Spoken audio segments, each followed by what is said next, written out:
friends, நான் உங்க Zubaida zacs kitchen இருந்து இது உங்களுக்கான சேனல் நமது மொழியில். இன்னைக்கு ஒரு சூப்பரான fish பொட்டலம் ரெசிபி எப்படி பண்றது அப்படின்றத தான் பார்க்க போறோம். fish பொட்டலம் ஆமா ஒரு சூப்பரான fish அப்படி வாழை இலையில மடிச்சு அட்டகாசமான சுவையில இன்னைக்கு வந்து செஞ்சு காட்ட போறேன். இதுக்கு நிறைய பேர் இருக்கு. fish பொளிச்சது, fish கிளி பொட்டலம் இந்த மாதிரி நிறைய வந்து இதுக்கான பேர் இருக்கு. ஸோ இன்னைக்கு நான் இதுக்கு வச்சிருக்க பேரு fish பொட்டலம். சூப்பரா இருக்கும். ஒரு 5 ஸ்டார் ஹோட்டல்ல சாப்பிட்ட டேஸ்ட் கிடைக்கும். அட்டகாசமான சுவையில அப்படியே கேரளா ஸ்டைல்ல செஞ்சு காட்டியிருக்கேன். அதுவும் சிம்பிளான வீட்டில் இருக்க இன்கிரீடியண்ட்டை வச்சு எப்படி செய்யறது அப்படின்றத வாங்க பார்த்துடலாம். ஸோ இன்றைக்கி வந்து நம்ம ஃபிஷ் பொட்டலம் செய்கிறதுக்கு நான் வந்து வாவல் மீன் வாங்கியிருக்கேன். இதுக்கு பேர் வெள்ளை வாவல் அப்படின்னு சொல்லுவாங்க. அந்த மீனுக்கு பேர் வெள்ளை வாவல் வாங்கும்போது எப்போயுமே கண் வந்து நல்லா தெளிவாக அந்த மாதிரி ஒயிட் கலரில் இருக்குதா அப்படின்றத பார்த்துக்கோங்க. ஒரு மாதிரி மங்களாக ஒரு மஞ்சள் கலரில் அந்த லேயர் மாதிரி இருக்குதுன்னா அந்த மீன் வாங்காதீங்க, ஃப்ரெஷ்ஷாக இல்லைன்னு அர்த்தம். இங்கே நான் செவில் வந்து ஏற்கனவே க்ளீன் பண்ணி வாங்கிட்டு வந்துட்டேன்.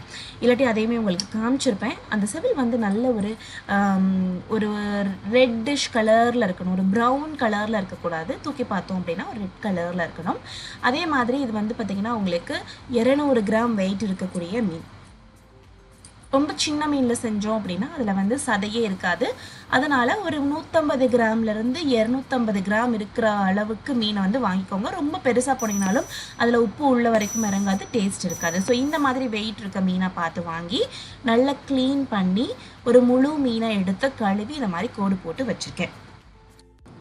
இப்போ ஒரு கடாய் எடுத்து வச்சுருக்கேன். இதில் 1 டீஸ்பூன் மிளகாய்த்தூள், 1/2 டீஸ்பூன் மஞ்சள் தூள், சுவைக்கு ஏற்ப உப்பு இதை சேர்த்துட்டு தேங்காய் எண்ணெய் ஊற்றி இந்த மசாலா எல்லாத்தையும் நல்லா கலந்து எடுத்துக்கோங்க. தேங்காய் எண்ணெயில் கலக்கும் போது மீன்லேருந்து மசாலா உதிராது, அது ஒரு அட்வான்டேஜ். இன்னொன்று வந்து பார்த்திங்கன்னா எப்போயுமே மீன் செய்யும் போது நம்ம தேங்காய் எண்ணெய் யூஸ் பண்ணோம் அப்படின்னா நல்ல ஒரு மனம் கிடைக்கும். அந்த மீனுடைய கவுச்சி பச்சை வாடை எதுவுமே வந்து நம்மளுக்கு சாப்பிடும்போது தெரியாது. ஸோ இந்த டிப்பை வந்து நீங்கள் எப்போயுமே ஃபாலோ பண்ணுங்கள். இன்றைக்கி நான் 2 மீன் எடுத்துருக்கனால 2 மீனையுமே வந்து இந்த மசாலாவில் போட்டு நல்லா பரட்டி எடுத்துக்கிறேன். நான் வந்து இன்றைக்கி கல் சட்டியை வந்து பவுல் மாதிரி எடுத்து யூஸ் பண்ணுறேன். உங்ககிட்ட கல் சட்டி இருக்குது அப்படின்னா நீங்கள் கல் சட்டியில் போட்டுக்கோங்க. இல்லாட்டினா நீங்கள் நார்மலாக உங்ககிட்ட என்ன பிளேட் இருக்கோ இல்லை எதுலையாவது வச்சு நீங்கள் இந்த மாதிரி மிக்ஸ் பண்ணி எடுத்துக்கோங்க. மசாலா எல்லா பக்கமும் போகிற மாதிரி கலந்து எடுத்துக்கலாம்.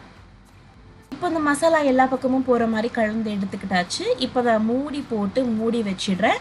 மினிமம் 30 நிமிஷமும் மேக்ஸிமம் 1 மணி நேரமும் மீன் ஊறுனா போதும். அதுக்கு மேலே ஊற தேவையில்லை. இப்போ ஒரு மிக்சர் ஜாரில் நான் ஒரு 4 பல்லு தேங்காய் சேர்த்துருக்கேன், ஒரு 10 முந்திரி சேர்த்துருக்கேன். அடுத்ததில் தண்ணி சேர்த்து இதை வந்து நல்ல ஒரு மையான பேஸ்ட், அப்படி எவ்வளோ தூரத்துக்கு உங்களால் மையாக அரைக்க முடியுமோ அவ்வளோ ஒரு மையான பேஸ்ட்டாக அரைச்சிக்கலாம். இப்போ அடுத்து இங்கே வந்து ஒரு ஃபிஷ் ஃப்ரை பேன் இதுக்கு பேர். இந்த பேன் வந்து பார்த்திங்கன்னா மெயினாக அந்த வறுவல் செய்கிறதுக்கு, ஃபிஷ் இந்த மாதிரி ஷாலோ ஃப்ரை பண்ணுறதுக்கு இது எல்லாத்துக்குமே வந்து நம்ம இதை யூஸ் பண்ணிக்கலாம். இது நம்ம ராஷ் குக்வேர்ஸ்லேயே அவைலபிளாக இருக்குது. உங்களுக்கு வேணும்னா ஸ்க்ரீனில் தர நம்பரை நீங்கள் ஆர்டர் பண்ணிக்கலாம். இப்போ மீன் அதில் போட்டுட்டு ஒரு பக்கம் வந்து நல்லா ஒரு 2 நிமிஷம் குக் பண்ணதுக்கப்புறம் அடுத்த பக்கமும் திருப்பி போட்டு இன்னொரு பக்கமும் வந்து நம்ம அதை ஃப்ரை பண்ணி எடுத்துக்கலாம். ஸோ நல்லா வந்து 2 நிமிஷம் மீடியம் ஃப்ளேமில் வச்சு குக் பண்ணி எடுத்துக்கிட்டேன். இதை வந்து சைடில் எடுத்து வச்சிடுறேன். இப்போ நிறைய பேத்துக்கு டவுட் என்னென்னு பார்த்தீங்கன்னா, இந்த கல் சட்டியில் நம்ம டேரெக்டாக தாளிக்கலாமா, டேரெக்டாக குழம்பு வைக்கலாமா அப்படின்ற டவுட் நிறைய பேத்துக்கு இருக்குது.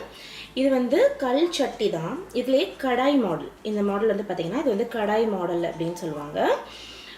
ஏன்னா இது வந்து கொஞ்சம் நல்லா அகலமாக இருக்கும். அதோடைய வித்து வந்து கொஞ்சம் கம்மியாக இருக்கும்.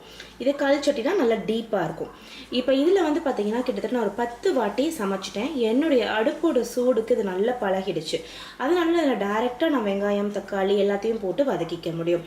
நீங்கள் ஃபஸ்ட் டைம் கல் சட்டி யூஸ் பண்ணுறீங்கன்னா டேரெக்டாக வெங்காயம் தக்காளி போட்டு நீங்கள் இதில் வந்து வதக்கக்கூடாது. லோ ஃப்ளேமில் வச்சு கொஞ்சம் கொஞ்சமாக தான் அதை பழக்கி எடுத்துகிட்டு வரணும்.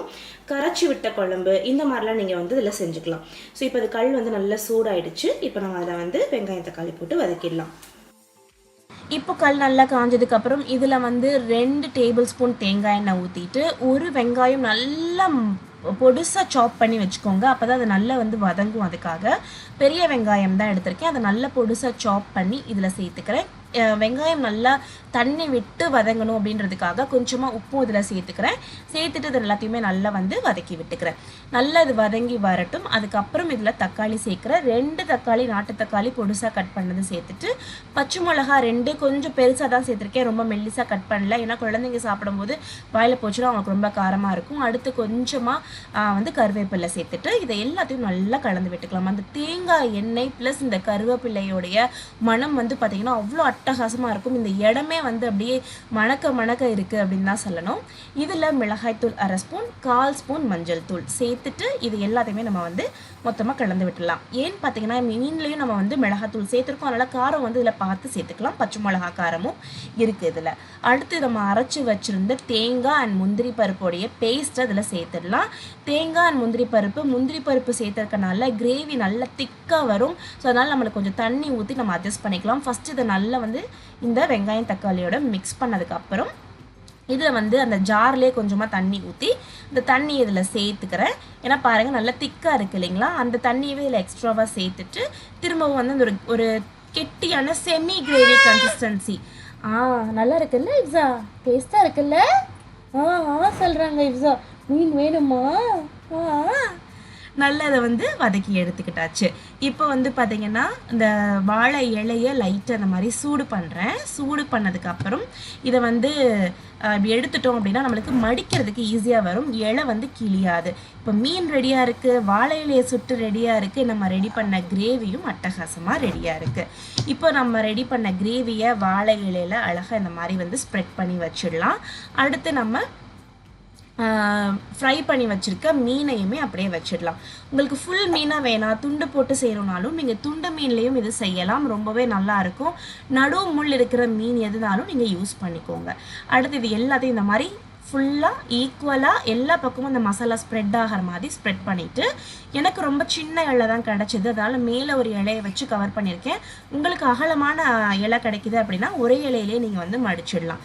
இந்த மாதிரி வந்து நம்ம ஒரு நூலை வச்சு நல்லா கட்டிடலாம். நீங்கள் வந்து இப்படிலாம் கட்டணும் அப்படிலாம் இல்லை, மெயினாக அந்த மசாலா வந்து வெளில வரக்கூடாது, அந்த மாதிரி கட்டிக்கோங்க. இப்போ ஒரு சப்பாத்தி தவா இங்கே எடுத்து வச்சுருக்கேன். கீழே கொஞ்சம் தண்ணி இருக்க மாதிரி பார்த்துக்கோங்க. நம்ம கட்டி வச்சு பொட்டலத்தை இது மேலே எடுத்து வச்சுடுங்க. இதை நம்ம இட்லி சட்டியில் வச்சு அவிக்கலாம் தேவையில்லை, லைட்டாக தண்ணி தெளித்து விடுங்க. இதை வந்து அப்படியே மூடிடுங்க.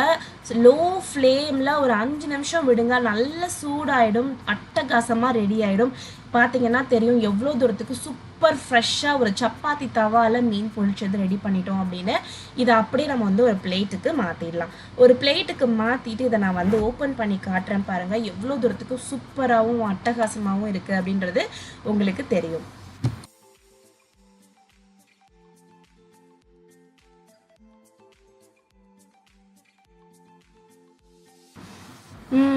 பார்த்தீங்கன்னா தெரியுதுல்ல எவ்வளோ தூரத்துக்கு சூப்பராக ரெடியாக இருக்குன்னு. அப்படியே ஒரு 5 ஸ்டார் ஹோட்டலில் சாப்பிட்டு டேஸ்ட் கிடைக்கும். நீங்கள் வீடியோவை இது வரைக்கும் பார்த்துட்ருக்கீங்க, இந்த ரெசிபியை நீங்கள் ட்ரை பண்ணி பார்க்க போகிறீங்க அப்படின்னா இந்த வீடியோக்கு மறக்காமல் ஒரு லைக் கொடுத்துருங்க. உங்களுடைய கருத்தை மறக்காமல் எனக்கு கமெண்ட் செக்ஷனில் சொல்லுங்கள். ஸோ இந்த ஃபிஷ் பொட்டலம் ரெசிபி உங்கள் எல்லாருக்கும் ரொம்ப பிடிச்சிருக்கும் அப்படின்னு நினைக்கிறேன். பிடிச்சிருக்கு அப்படின்னா மறக்காமல் இந்த வீடியோக்கு ஒரு பெரிய லைக் கொடுத்துருங்க. உங்களுடைய கருத்துக்களை மறக்காமல் எனக்கு கமெண்ட்டில் வந்து சொல்லுங்கள். நீங்கள் எந்த ஃபிஷ்ஷில் இந்த ரெசிபியை ட்ரை பண்ணி பார்க்க போகிறீங்க அப்படின்றதையும் எனக்கு மறக்காமல் கமெண்ட் பண்ணுங்கள். நான் உங்களை வேறு ஒரு சூப்பரான வீடியோவில் சந்திக்கிறேன். அது வரைக்கும் பாய்.